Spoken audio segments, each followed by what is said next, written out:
What's up guys, welcome back to my channel. So in today's video I'm going to be talking about some beginner tips and tricks that I have for tarot readers. Now I'm gearing this video towards like really new beginners, like I don't know anything about tarot.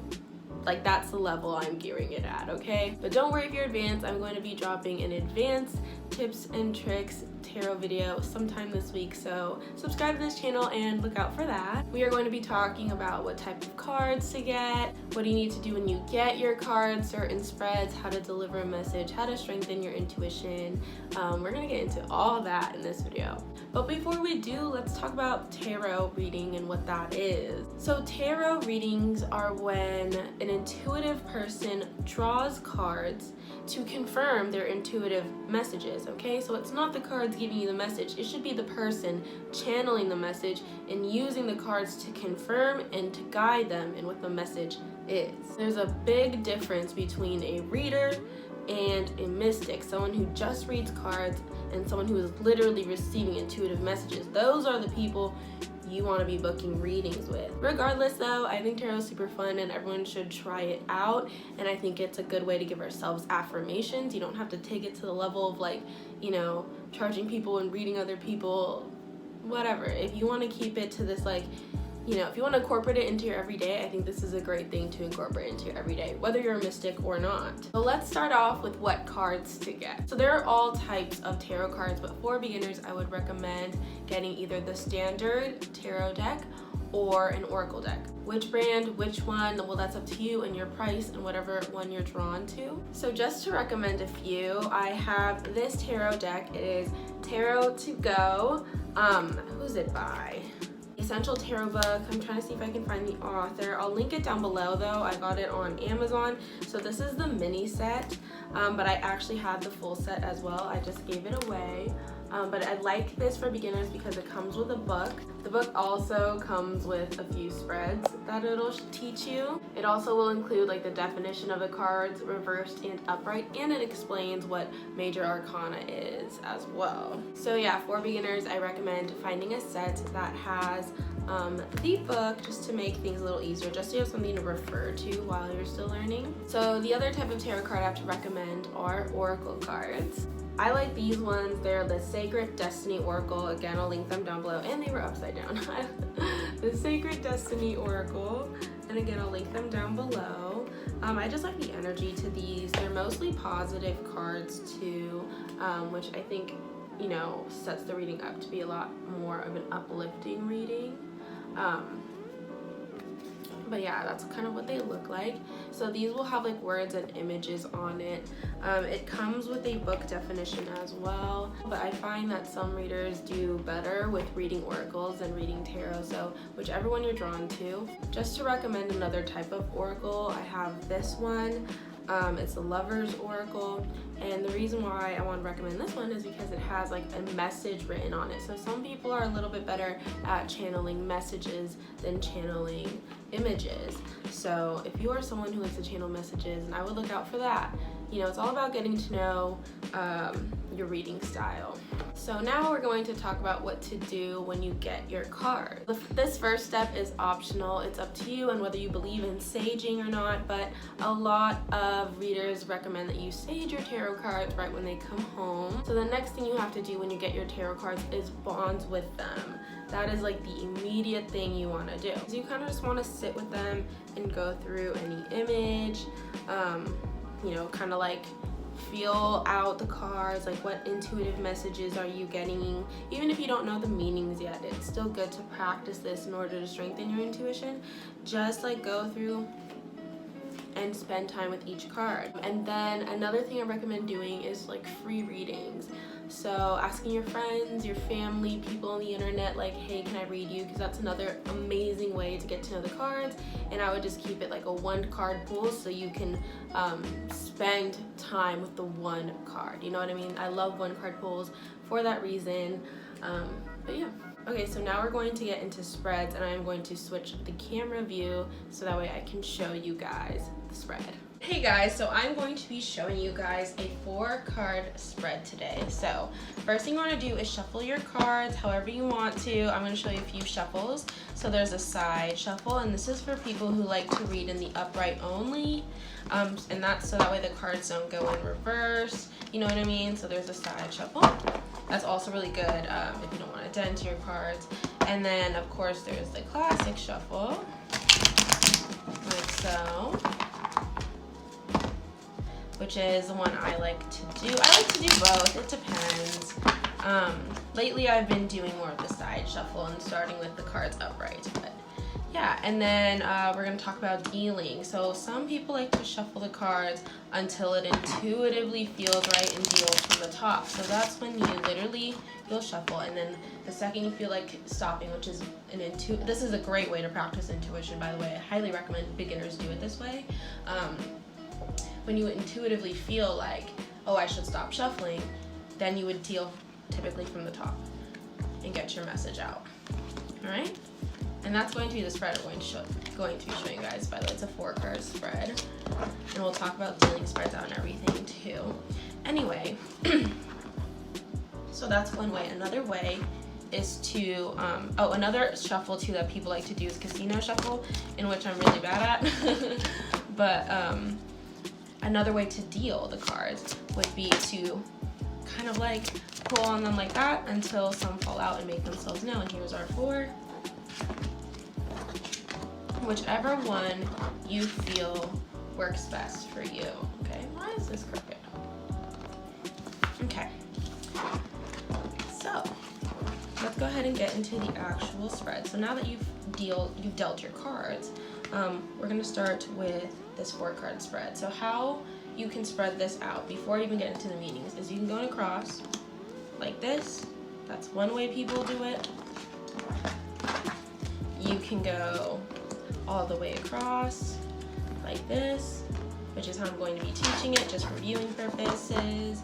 And you can go like this too, squared, however you feel called to. Like, your reading style is so customizable. All right. See how I can see how like advanced people might get really annoyed with this. This is like super basic tarot, but you know, it's really new to a lot of people still. Okay, so let's talk about this 4-card spread. So each card is going to have like a placement. That's what I like to call it, like a placement, or like a meaning that it holds, like a definition, or you know, you'll see what I mean. But we have past, present, future, and then this 4th one, I want you guys to intuitively decide what it is. Is it going to represent, you know, environmental factors? Is it going to represent another person involved? Is it going to represent outcome? Whatever you intuitively decide this 4th card is what it is. But these first 3 will be past, present, and future. And that is a very basic spread that you can use to read somebody. So typically we'll flip it over. Some cards fall upright too, some cards don't. Again, it's all up to you. You gotta find out how you read. So then this is when you would, how I like to do it is I like to go through each card and let them know what it means, so they understand what what this is describing. Like, I wouldn't just give them a message. This is now, and we're now kind of talking about how to deliver a tarot message. I really wouldn't just give someone the message. I like to go in and say, this is what this card means in this placement. This is what this card means in this placement. And then give them my intuitive messages and what my take on it is. So that way they can kind of understand like the root of what Spirit is saying. You know what I mean? And I also would like to say, when giving a tarot message, make sure you leave it on a note that is uplifting. It doesn't necessarily have to, like, I wouldn't sugarcoat it, no, and I wouldn't lie, no, be honest, but throw in words of encouragement and build up their confidence. I feel like, you know, people come to you feeling a little bit weak as a tarot reader. Not even necessarily weak, but feeling a little bit like lost, or they need guidance, or they need some type of help. So who wants to go to a tarot reader and, you know, get beaten down? But give them the honest truth. If, like, for instance, if they have, like, you know, the Death card or the Tower card, you need to tell them that type of energy is coming. okay? But then also tell them that they can handle it, because in all honesty, they can. Spirit, God, whoever, universe, whatever you want to believe in, angels, whatever you want to believe in, I truly believe like the challenges we go through are ones we are able to overcome. You know what I mean? It's kind of like the soldier fits the conflict. I forget that saying, but you know what I mean. So yeah, be honest, be real when giving the message, but don't break anyone's spirits. That's not cute. That's not nice. All right, I'm gonna flip back over to the other camera view. Hi guys, okay, so before we wrap this up, I want to talk about strengthening your intuition and what are some ways to do that. So the first way, of course, is to practice tarot every single day. Literally, when I was a baby tarot reader, I would like go up to my friends and family and I'd be like, hi, how are you? How's your day? And before they could even finish the sentence, I'd be like, stop, don't tell me, let me take a guess with my tarot cards. And I would annoy everybody. You need to do that.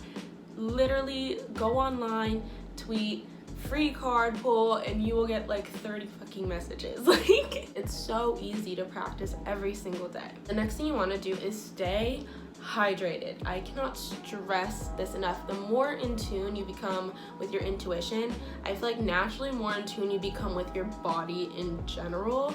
I find the more I strengthen my intuition, the more sensitive I actually become to what I put into my body. Now that might not be true for everybody, so don't quote me on that, but since this is my video and I'm giving advice here, I'm going to tell you guys to drink some water, okay? Another way to strengthen your intuition is to actually heal. Get your spiritual work done. One thing I don't like is a lazy tarot reader, okay? Do the spiritual work yourself. Don't just, you gotta, what's the saying? It's like you gotta take your own advice. That's what I'm trying to say, but you gotta take your own advice. So do your own spiritual work, and that's how you're gonna become a lot more intuitive, a lot more grounded, and you'll be able to help or give a lot more people some spiritual readings or tarot readings, whatever you want to call it. And the last piece of advice I have is to be accepting of whatever pops up in your head. I recommend writing it down. That really helped me kind of understand what was going on. Writing it down kind of felt like training wheels to me. But yeah, I recommend writing it down. I also recommend, like when you're reading tarot, to write down notes if that helps you, to sort of like look back and try to figure out what the message is. That's a really good way to build your intuition and build trust with yourself. But you have to be accepting of whatever messages pops up and understand that it's going to be difficult at first. I find it's really difficult for beginners when they finally open their third eye. I feel like it's like third eye overload, and you can kind of like, you've dropped the veil and you see everything all of a sudden. It can be overwhelming and ungrounding and a horrible experience if you aren't being strong about it and supporting yourself through it, because in all reality with spiritual work, no one can help you but you. That is your journey. You do things that require your body, like physical entire body movement, so like swimming, biking, sex, even yoga, running, all of that can all align like your chakras. And I am not a chakra pro, but I do understand that it's important to understand what chakras are and how they affect our bodies and our minds and our emotions and our spirits, okay, everything. Right, so that's it. I think that's all I have to say for now. I can't wait to see you guys in the advanced tarot reading next time. But yeah, thank you so much for tuning into this video. Don't forget to subscribe to this channel and follow me on Twitter. It's 18+ only though. Please, no one below. And yeah, thank you so much for watching.